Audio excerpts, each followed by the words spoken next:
Moi, c'est une communication analogique. Il n'y a pas de PowerPoint, il n'y a pas d'ordinateur.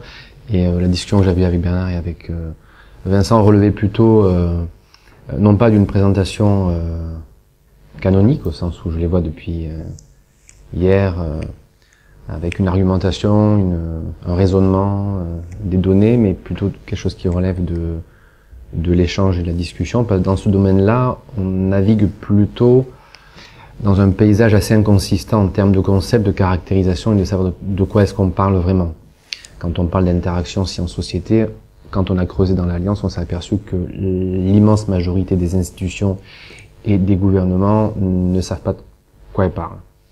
Il n'y a pas de définition, il n'y a pas de problématisation. En fait, on mélange un petit peu tout à l'intérieur, mais il ressort manifestement trois grands registres qui déterminent l'immense majorité de ce dont on parle quand on parle d'interaction entre science et société. Et les trois registres dans lesquels on est baigné depuis, je dirais, une petite vingtaine d'années, sont plutôt des registres de pensée extrêmement névrosés, extrêmement négatives, je dirais pas même pessimistes, c'est que la barbarie arrive et quoi qu'il arrive, il faut contenir l'espace de la raison des foules irrationnelles qui vont submerger les institutions de recherche et d'enseignement supérieur. Et je voulais le donner à travers les trois registres régulièrement donnés dans l'espace public. Le premier, c'est celui de la défiance vis-à-vis de la science. Tout à l'heure, Bernard évoquait un discrédit des élites. J'ai peut-être un désaccord sur ce point, en tout cas en termes logiques, qui est que, alors qu'on a beaucoup d'instruments qui nous permettent de mesurer l'érosion du pacte de légitimité de différentes institutions, les partis, la justice, enfin les partis politiques, la justice, etc., autant on n'a strictement aucune donnée qui nous permette de voir quel est le degré de discrédit dont jouit la société par rapport aux élites. Donc je dirais, autant on calibre, on mesure la défiance de la société vis-à-vis de la science, et vous mettez des guillemets aux articles, la science, bon. Autant on n'a strictement aucun élément de mesure pour savoir quels sont les modes de représentation et de vision qu'ont les institutions scientifiques de la société. On n'a pas ce miroir-là des données. On n'a quasiment pas de données, ou alors elles sont hyper confidentielles, de la façon dont le 0,01% de la population mondiale, vous savez ce que dans Wall Street, Occupy Wall Street, on a mis le 1%, prenons le 1%, mais je pense que le 1% est moins problématique que le 0,01%, si vous voulez, vu le niveau de concentration des richesses, de la vision qu'a de la société, de la politique, de la démocratie, de ce 0,01%. On n'a pas de données. Et je pense que si on décide de travailler la question du discrédit des élites, il faut en retour avoir des éléments permettant de voir quel est le niveau de discrédit dont jouit ou dont souffre la société par rapport à ce qu'on appelle l'oligarchie, l'élite, ou on pourrait le qualifier de différentes manières. On a donc un problème logique. C'est que je pense qu'il y a besoin d'un petit peu de dialectique et d'interaction là-dedans. Donc c'est un des premiers problèmes. Et je dirais que cet aller-retour, il n'est pas simplement, il ne pèse pas simplement dans la façon qu'on a d'aborder le débat. Je vais vous donner une autre analogie. Qu'est-ce qu'on appelle l'université ? Comment est-ce qu'on peut définir l'université d'un point de vue historique, anthropologique ou sociopolitique? Aujourd'hui, le dernier élément qui a fait consensus dans la communauté des universitaires, c'est à travers le mouvement social de 2009 en France.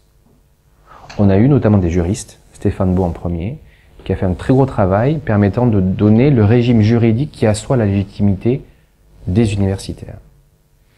Et face à un ministre, je crois que c'était une ministre, je ne me souviens plus. J'étais dans la salle et j'étais ailleurs parce que je n'ai pas gardé un souvenir. Je crois que c'était Pécresse, mais je ne sais plus. Je crois que c'était Pécresse. La ministre dit une erreur factuelle en disant mais vous les universitaires qui êtes des employés de l'université, et là ce qui est extrêmement rare dans ce genre d'espace universitaire, dont je tairai le nom par politesse et pour pas le mettre non plus en situation de difficulté, mais qui est un universitaire qu'on peut qualifier qui jouit d'une extraordinaire notoriété, lui a coupé la parole, sans micro. Elle dit non, madame la ministre, non, nous ne sommes pas des employés de l'université, nous sommes l'université. Ce qui fait accord dans la communauté des universitaires. Moi, je suis dans la salle, je suis en désaccord total avec ça, mais total. Pour moi, ce qui fait d'un point de vue anthropologique en université, c'est une relation entre une communauté d'enseignants et une communauté d'étudiants. Ça, c'est l'université. Donc j'ai un désaccord fondamental. Et de la même manière qu'il faut faire le lien entre élite, science, société, il faut articuler ce qui fait l'objet de la place des savoirs et des connaissances dans une société. Ce sont la manière dont elles sont aussi des vecteurs de relations, d'échanges, de conflits politiques ou de rapports de force, etc.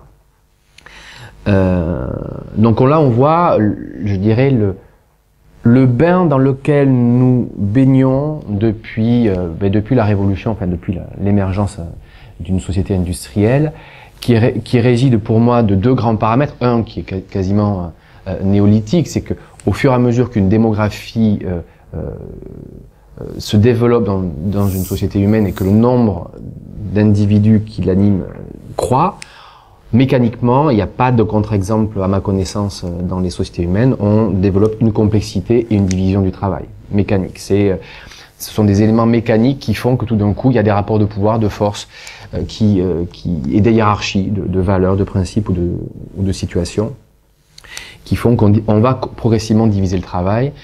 Et cette division du travail est d'autant plus puissante qu'elle repose sur des régimes d'abord énergétiques.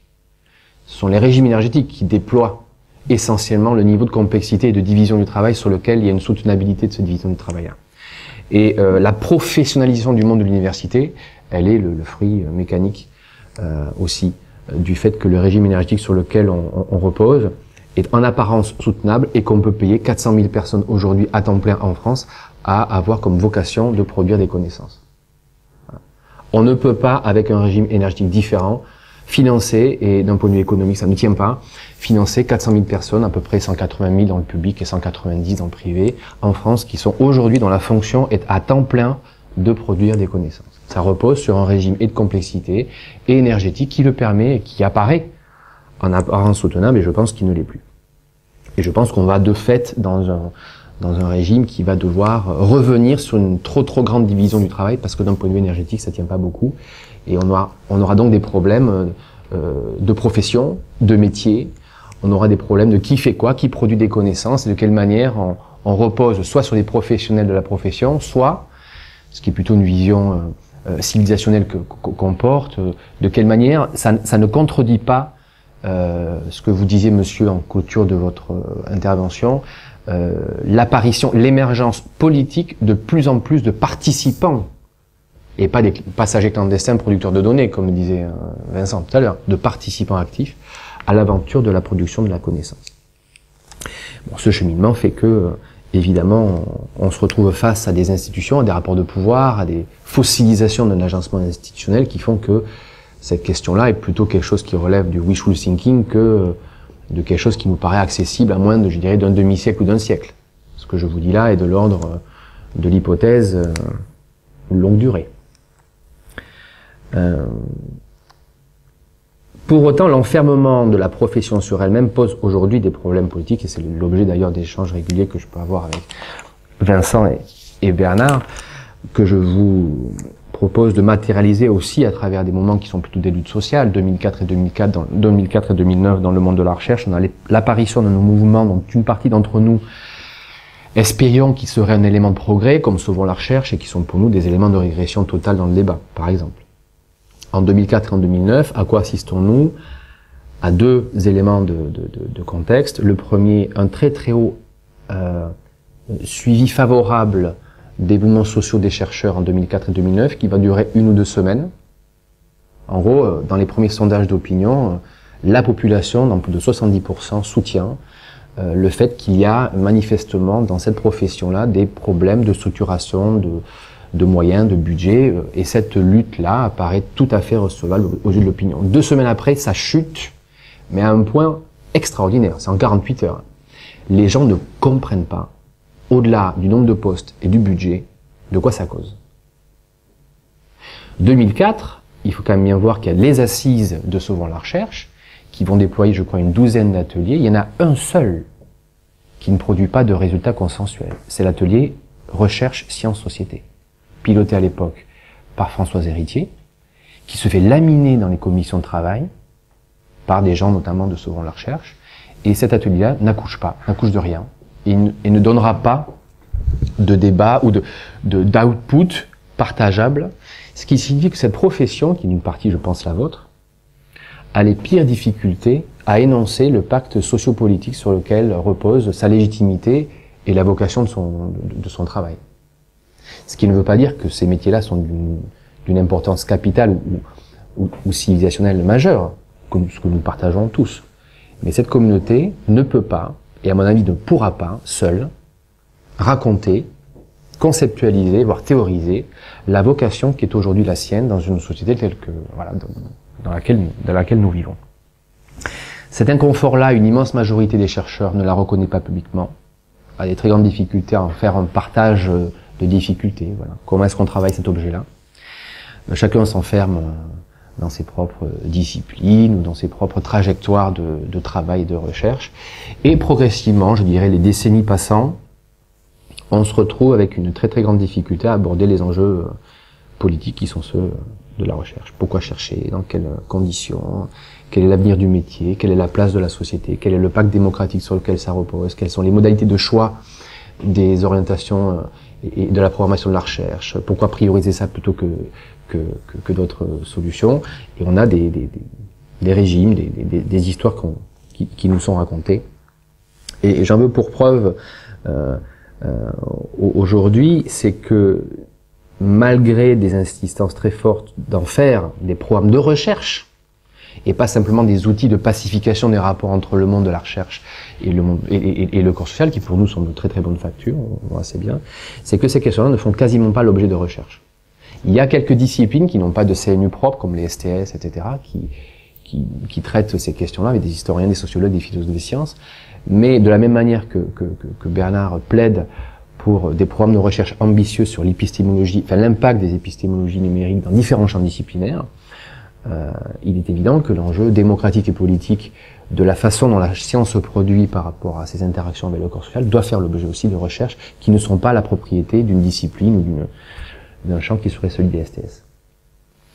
Ceci étant dit, donc quand on a traité ces questions plutôt macro, enfin le contexte qui fait qu'on va arriver à une alliance sciences-société et les postulats sur lesquels on va travailler. Je vais donc vous redire les trois niveaux du débat public aujourd'hui dans les rapports sciences-société. Il y a celui donc de la défiance. Je vous ai dit, c'est pas, nous on l'observe pas. Quand vous voyez les travaux de Daniel Bois, on a à peu près un niveau de confiance et très favorable ou plutôt favorable vis-à-vis des différentes institutions. L'institution scientifique navigue entre 77 et 85% depuis 1972 à aujourd'hui. L'institution qui vient après, qui est l'institution judiciaire, elle est 20 points plus bas.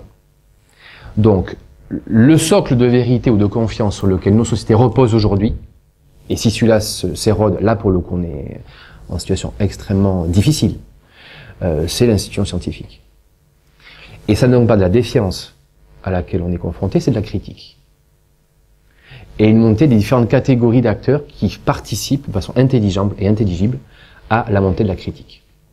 Et quand on va dans une discipline, qu'est-ce que les gens produisent, qu'est-ce que les chercheurs produisent, qu'est-ce que les laboratoires produisent, là, la critique prend des formes extrêmement variées et en général d'assez bonne facture. Ce qui m'amène au deuxième registre du débat public sur la question du rapport science-société, qui est aussi vieux que, je ne sais pas d'ailleurs, qui est mieux, c'est celui de l'irrationnel.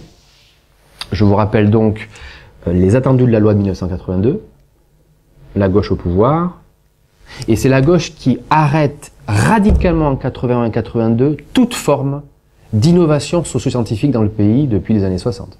60-70, on a des innovations socio-scientifiques qui vont dans tous les sens, extrêmement intéressantes, et c'est la gauche colbertiste qui en 82 dit ça, on arrête. Et qui va fonctionnariser massivement des chercheurs. Je en incise, c'est toujours amusant d'aller voir ce qu'écrivaient les organisations syndicales sur pour ou contre la fonctionnalisation des chercheurs. Une partie des syndicats disait, mais excusez-moi, mais devenir fonctionnaire de la recherche, c'est une perte d'autonomie des chercheurs. C'était écrit, 81, c'est écrit par 2 syndicats de chercheurs. Donc on voit bien comment est-ce que voilà, ces 30 ou 40 ans ont donné d'autres visions de ces sujets-là, parenthèse fermée. La tendue de la loi de 82 dit explicitement, c'est par une vaste aventure de la diffusion de l'information scientifique et technique que nous parviendrons à contenir les penchants irrationnels et anti-science de la société.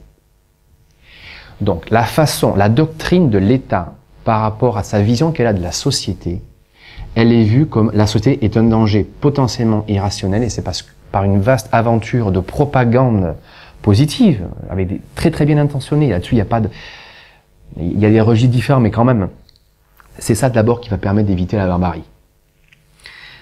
On ne prend aucune en considération de la montée en intelligence du corps social, des différentes formes de rationalité qui s'exercent dans la société en général depuis tout temps et à l'avenir aussi. Il y a une sorte de certitude que c'est ça, c'est ce château fort là qui maintient une cohésion et une rationalité, une raison opératoire dans l'espace politique. Et je ne vous fais pas le dessin à quel point nous on pense que c'est exactement cette doctrine-là qui illustre que oui, il y a une défiance, mais pas celle qu'on raconte dans le premier postulat dont je vous ai dit. La défiance, elle est celle de l'État et des institutions par rapport à la société. Et que cette défiance-là, complètement introspectée dans l'immense majorité des institutions d'enseignement supérieur et de recherche, qui donne le là de ce dont on parle, et qui donne des réponses à des fausses questions construites par ces mêmes institutions qui sont convaincues d'avoir analysé les bons paramètres du problème. Un exemple assez connu, et qui revient sur le troisième paramètre de ce dont on parle dans l'espace public quand on parle science-société, on parle de la désaffection des jeunes pour les carrières scientifiques.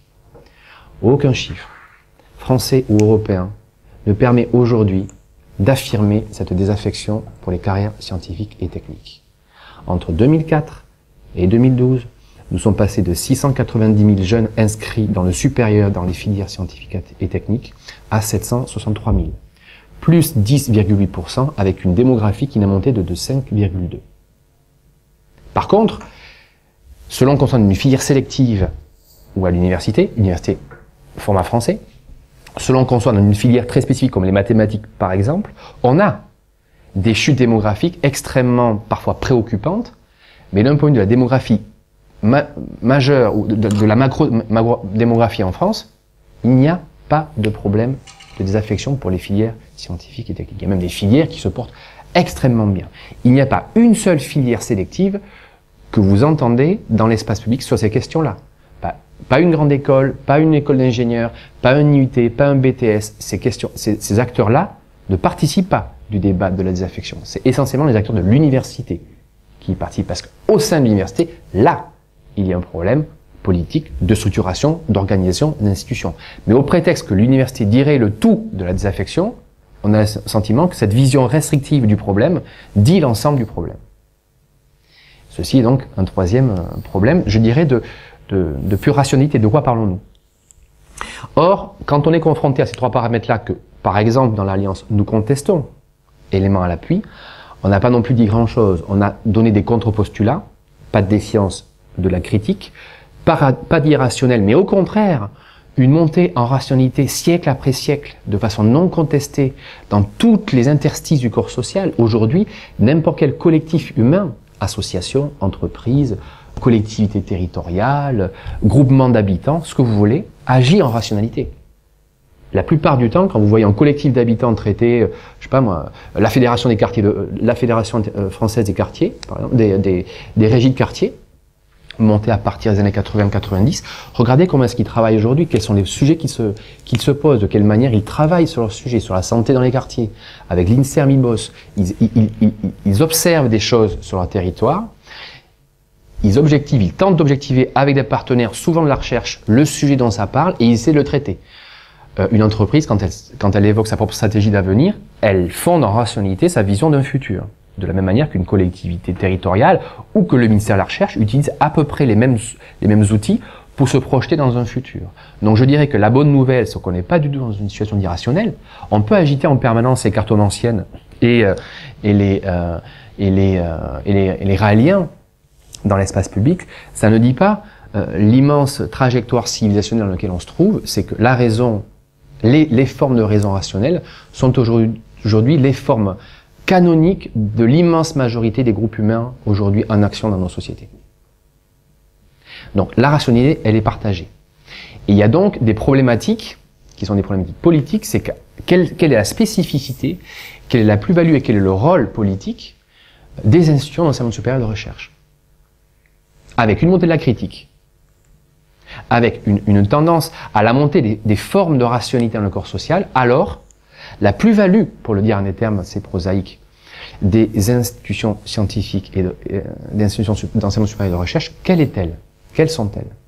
Et je pense que c'est une question qu'on doit se poser. Et on ne peut pas non plus dire que c'est la profession qui va dire ce genre de choses-là. Parce que je pense qu'elle n'en est pas capable. De la même manière que je pense à l'arrivée de ce raisonnement où j'en suis, de la même manière qu'on ne donnerait jamais les clés de la politique des transports au transport routier, je pense qu'il est extrêmement problématique de donner l'alpha et l'oméga des politiques de recherche et d'enseignement supérieur à la profession des chercheurs. Je pense que c'est un biais problématique et qui ne dit pas le futur. En tout cas, il ne dit pas tout seul le futur.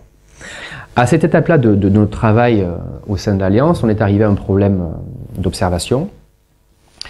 On a fondé 3 hypothèses. Enfin, je n'évoquerai que la première.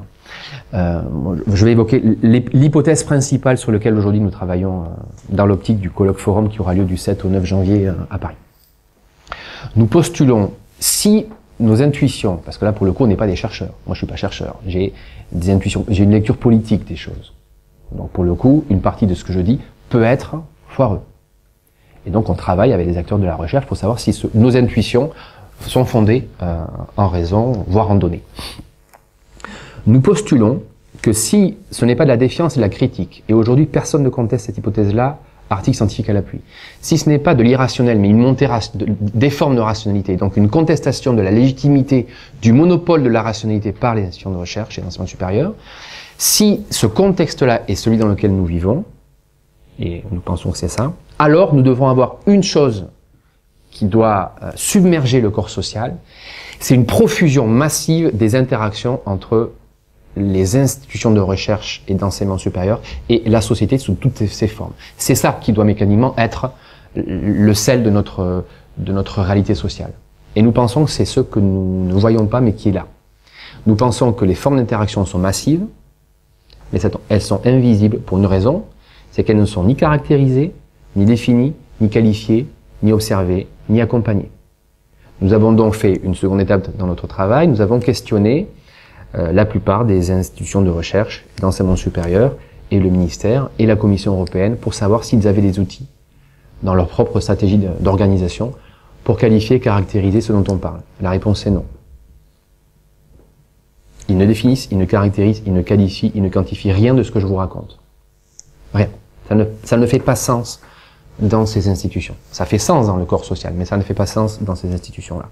Donc on est dans une situation qui est en apparence paradoxale, mais qui est à mon avis tout à fait transitoire, c'est que nous avons bien une massification, et je vais essayer d'apporter des éléments quantitatifs de preuve pour clôturer cette introduction-là, ce propos.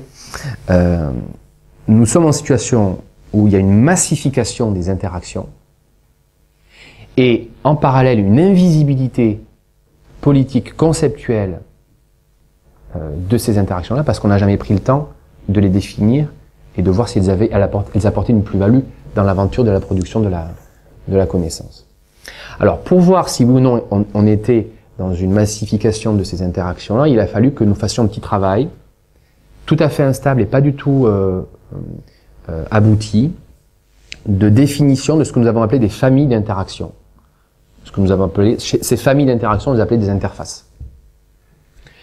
On a défini aujourd'hui une petite douzaine de familles d'interactions qui prennent des formes très très variées.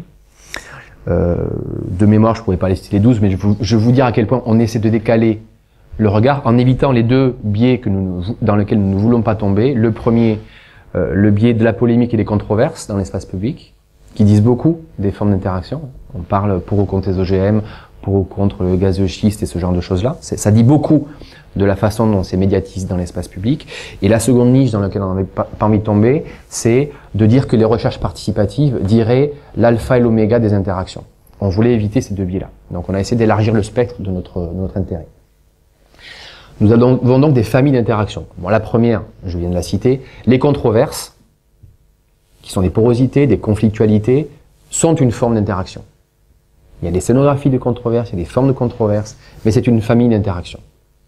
La deuxième, dont monsieur s'est fait le porte-parole de facto, pour ce qui me concerne, des formes de médiation culturelle, scientifique et technique, qui sont elles aussi une grande partie des activités d'interaction dans notre pays, notamment depuis la loi de 82, qui a structuré des institutions de médiation scientifique et technique. Universcience, les centres de culture scientifique et technique et industrielle, les associations de culture scientifique et technique, qui sont une forme d'interaction entre les mondes de la recherche et la société.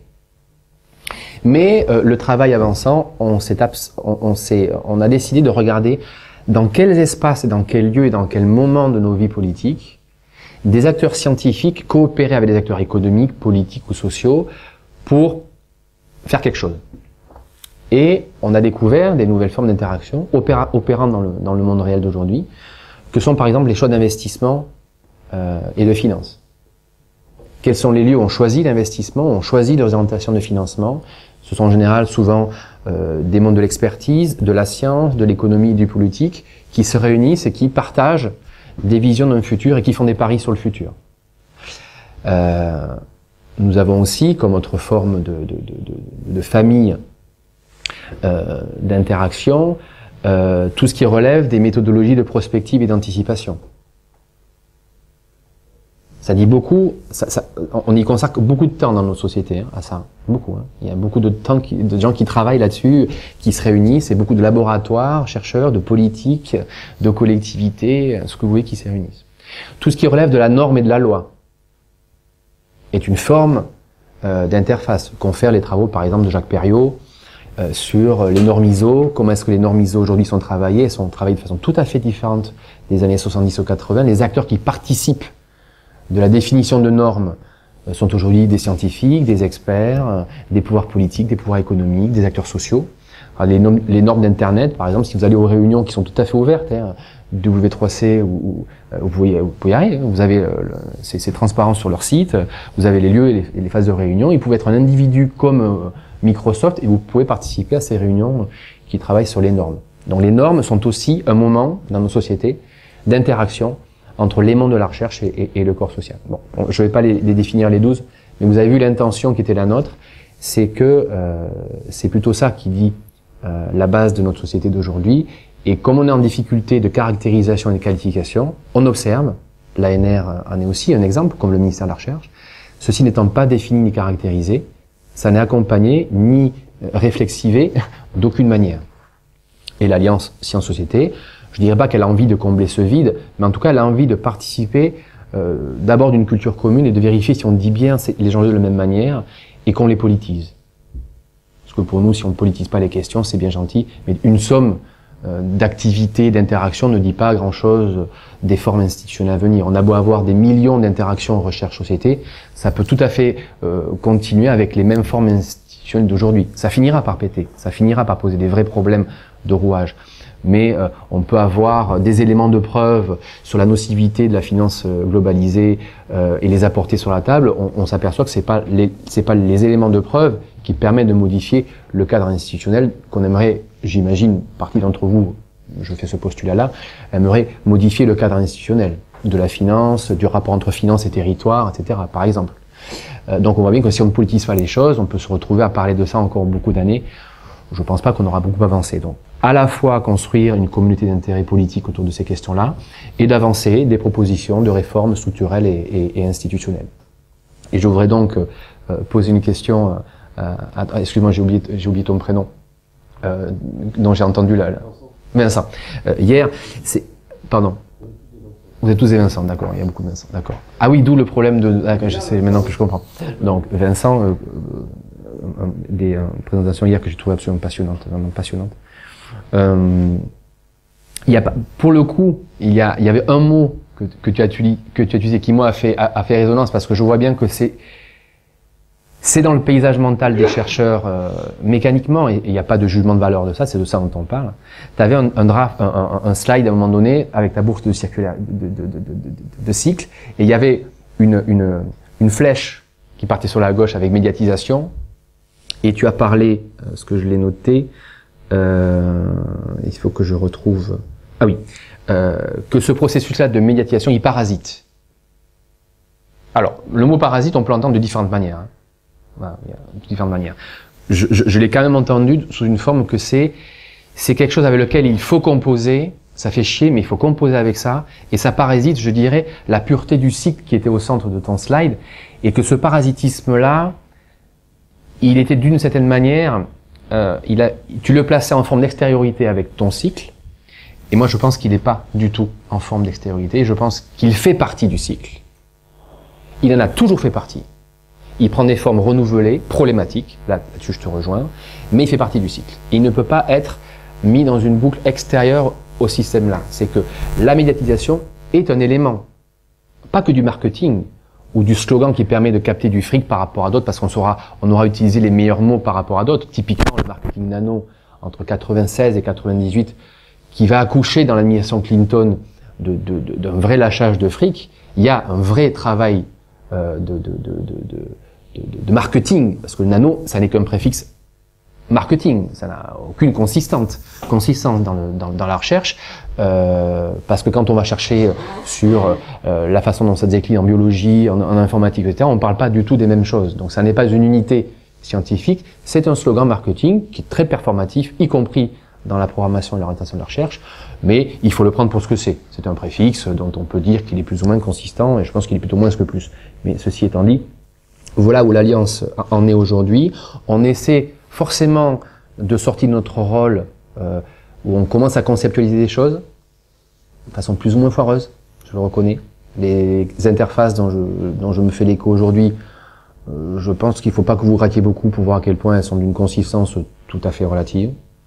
Mais pour autant, on dit notre inconfort à qualifier les interactions entre les mondes de la recherche, la science et la société telles qu'elles sont décrites depuis en gros 2 ou 3 siècles. Donc avec d'autres personnes comme Bernard et Vincent et des amis de l'ERI, Jean-Paul Carsanti ici présent qui fait partie du comité de pilotage, on essaie de structurer un colloque forum de façon assez intéressante, et je finirai par une anecdote que m'avait donnée Bertrand Labasse, qui est une personnalité qui avait monté une agence de presse scientifique il y a une quinzaine d'années, et il m'avait dit, écoute, on avait fait un sondage auprès de 3000 chercheurs dans le monde entier, en lien avec une université de Chicago. On avait posé à 3000 vraiment scientifiques de très grand renom dans leur discipline, qu'est-ce qui est pour vous la meilleure action alors, ils l'ont dit avec ces mots-là, hein, vous prenez des guillemets, de médiation scientifique à laquelle vous y assistez ces dernières années. C'était dans les années 90. Hein. Et ils ont donné une centaine de catégories d'actions.